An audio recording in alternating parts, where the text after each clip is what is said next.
So let me start over. So so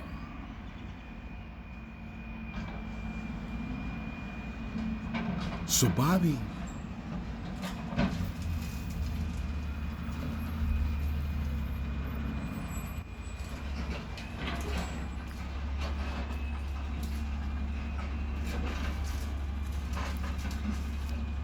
is at a place called the Ministry of Challenge.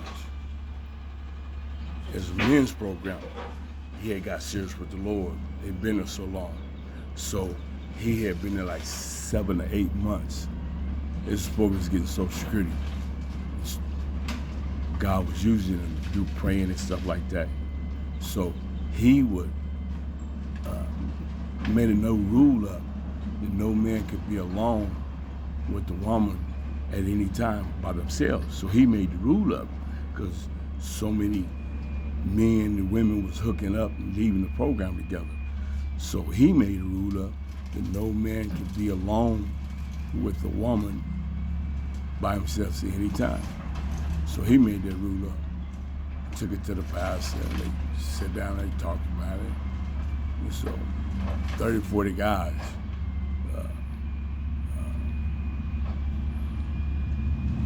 so he had to keep strict rules. So I'm gonna see if some of it. So anyways, so he broke his own rule because that's where he met his wife Debbie.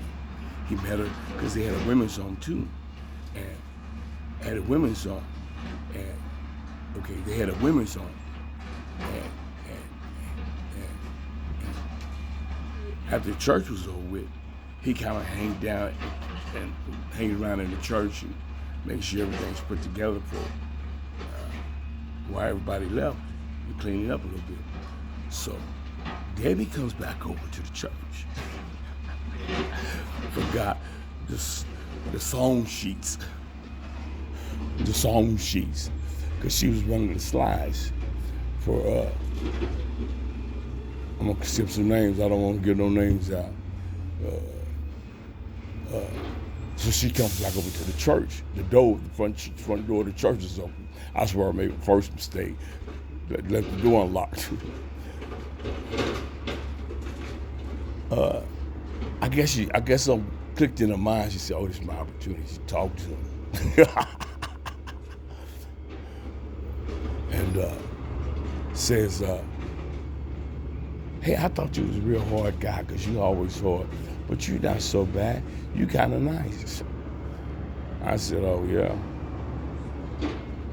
I said, "What you over here for?" She said, she got serious. "Oh, I'm over here to get the song sheets." So she goes in and goes. Before she get to the door, she said something like, "I got some problems I want to talk to you about. I'm thinking about leaving the program." New word hit me. Don't want nobody to leave Jesus. So I got kind of curious and said, "I'm bringing my own rule. I only supposed to be talking to a woman alone." She must have some demons on her. I ain't gonna talk bad about her. Nah. And keep it sweet. So she I lost my track. So she gets a song sheet, and she said so I'm telling her not to leave it home, and she said the home director, women's home director, is too hard on her, and she's doing this, she's doing that, all kinds of crazy shit. So I did some investigation to look into it, and she was kind of outrageous, but they both was outrageous, and it's just one of those things that just led up to.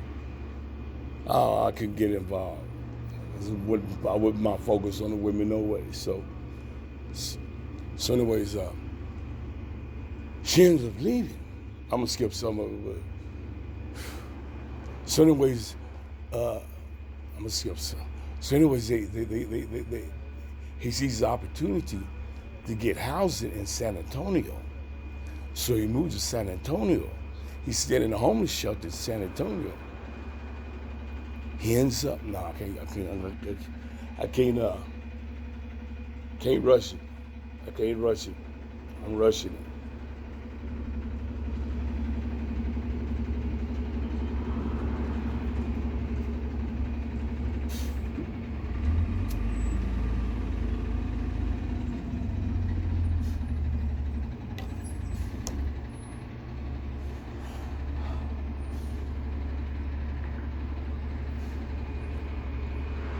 So, so,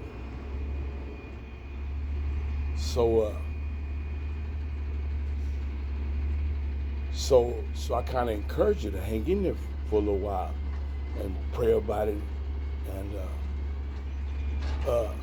the Lord will work it out. So I think a month goes by.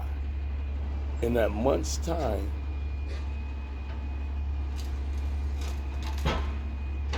we were out there playing basketball. She would call me over, so I knew I couldn't be alone. So one of the other guys had to walk over there with me. Stuff like that, bringing me a glass of water, a glass. But see, I didn't think about nothing like that. See, let me see. I would be able to think like that, but Bobby wouldn't. Bobby's a dope fiend, trying to be a preacher now. See what I'm saying? Shit, I'm gonna get out. I don't get off track. No, I get it. So Bobby,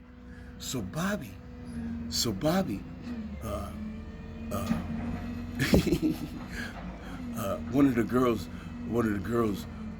girls in the neighborhood would come by to get snacks and stuff like that. Knew it was a church, we're a homeless church, and we like feed and take care of the people, give them donuts and coffee, serve the people. Bobby, one of the girls offered him sex. Bobby first tried to fight it a little bit.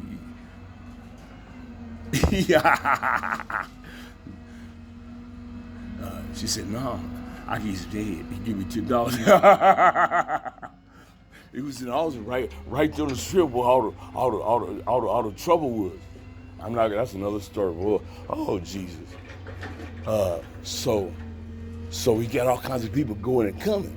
So no person is supposed to be alone downstairs. Wasn't supposed to be unlocked, unmaintained at any time either. But anyways, so he's downstairs. He taking the battery back all right quick, seeing it. So, but the devil was messing with his mind so bad. Couldn't get him with drugs, so he got him that way. So, anyways, let me get back to the story. So I said I got off track.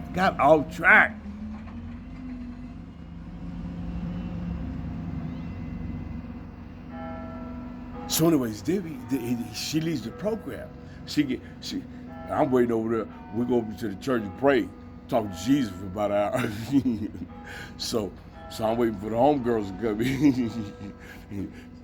My little sweetie I've been talking to didn't come in. It's 6 o'clock in the morning.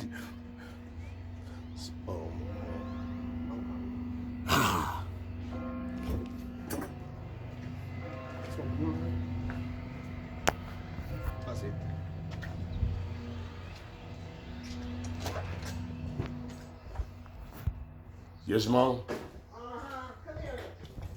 So you don't get out there on that porch and doing that crazy stuff again. Who are you talking to out there? I'm talking to Vanessa. Is that it? Bobby. Yeah.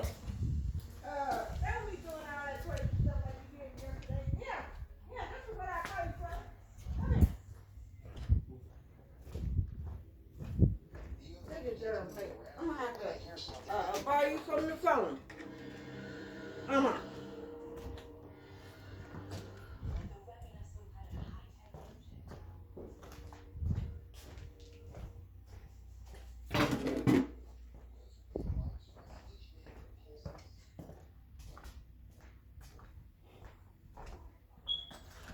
Can you bring it to me?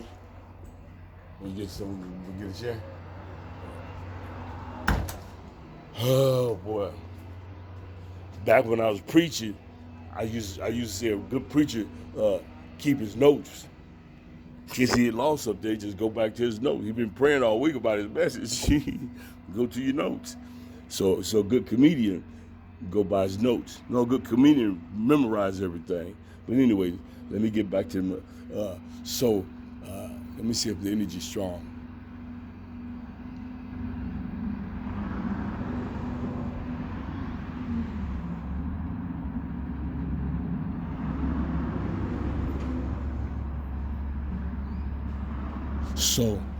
So you got to understand that the pastor, I'm not going to mention his name, was big on taking care of the homeless in the streets and stuff like that. So for Thanksgiving, they would serve like 1,000 people, like 2,000 or 3,000 people, all day long on Thanksgiving.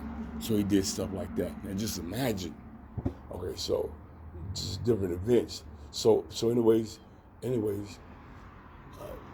think, yeah, plugged into me. I remember now. So about 3 months go by. Well, Debbie's still there. So I had been there probably going on 9 months. So and the program wasn't but 6 months. After 6 months, you leave the program. You're off drugs, you clean, you get your job, start your life over again. You got a head start. You're 6 months clean. But some people stayed there and served the Lord and helped the ministry out. So Bobby had stayed there. Became a good person to help the pastor out. He was preaching and stuff like that.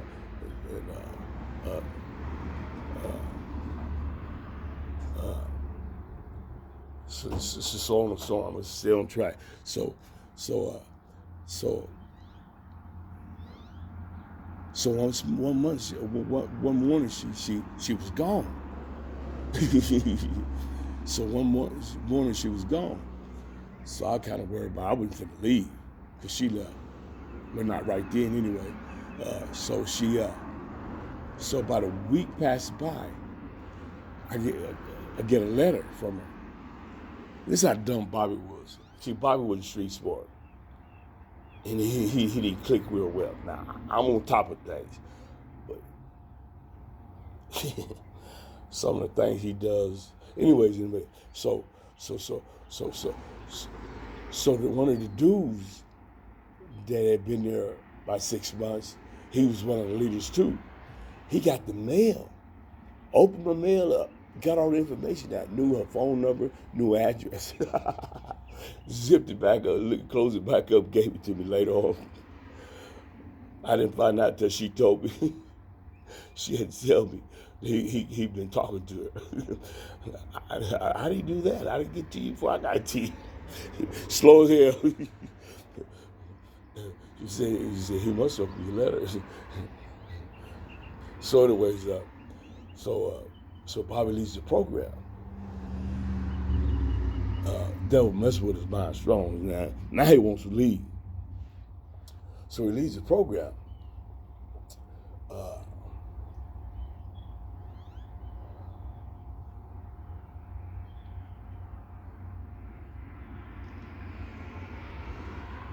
So he leaves the program. He ended up relapsing because he left the program. So he gets a big idea to move to San Antonio, get housing. No, that's not what happened. I don't feel energy no more.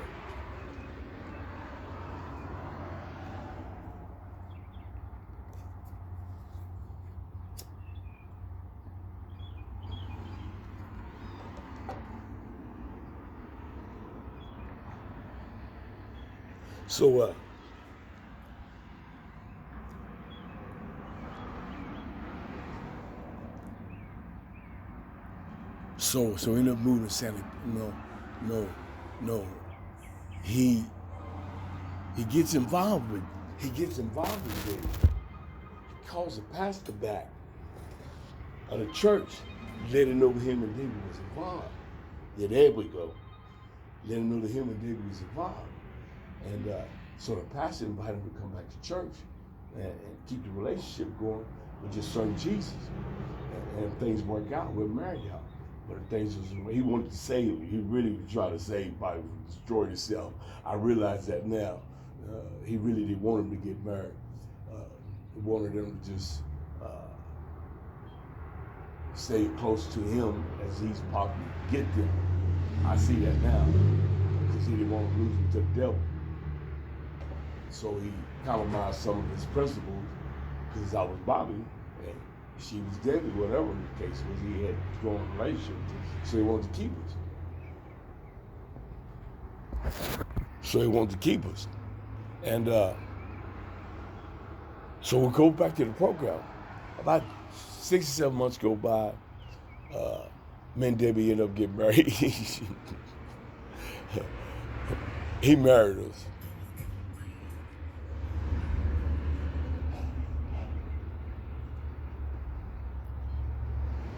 Oh, yeah. I'm gonna try not to mention his name. No, I'm gonna mention his name.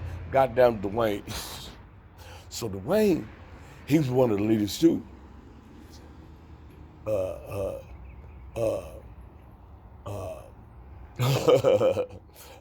So the women went walking around the block.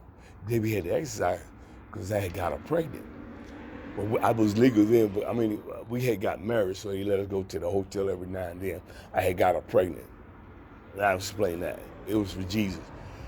So she was pregnant, and Dwayne's driving in his car, so I didn't know he had already relapsed, was in the program. I didn't relapse from doing drugs in the program. I was really serving Jesus. If I was out of the program doing drugs, that's one thing. And get back in church, serving Jesus, praying, preaching every day, I was stuck to it. But so Dwayne says, man, I'm so high. If you had that baby right now and your water broke, I drank your water.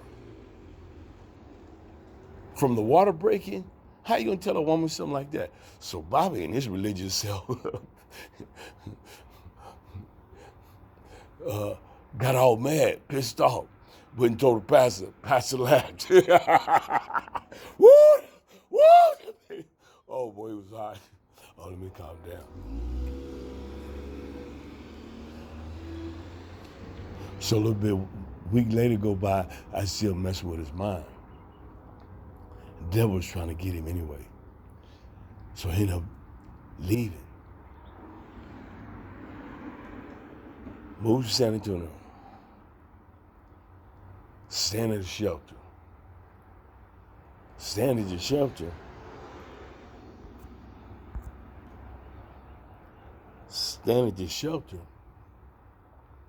called a sound shelter.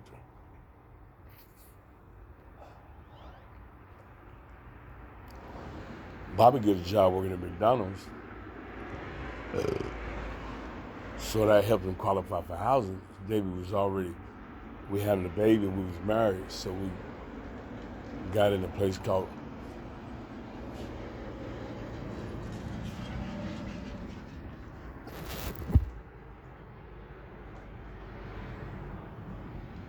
I'm gonna say it. Got in a place called St. Juan's Homes. I'm gonna talk about some shit over there. Oh shit.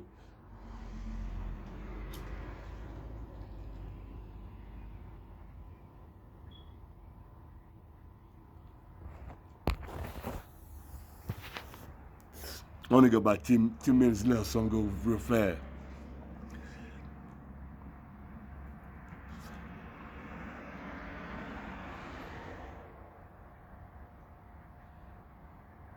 So it worked for a while. He's in his new place.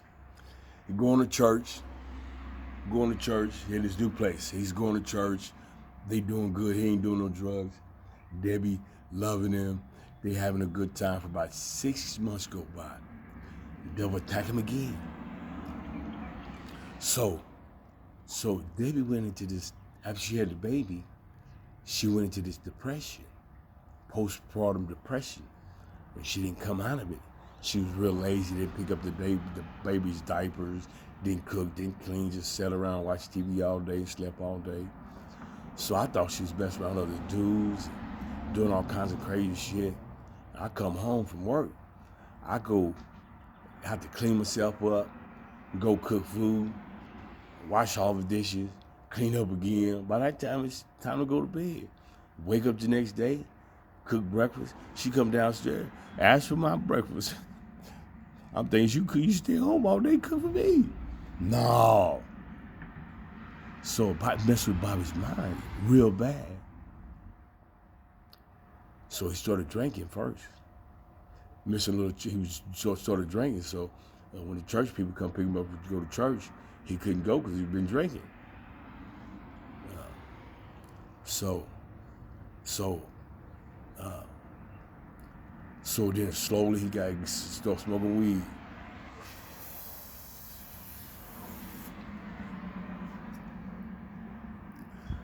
So gradually just got on the horse.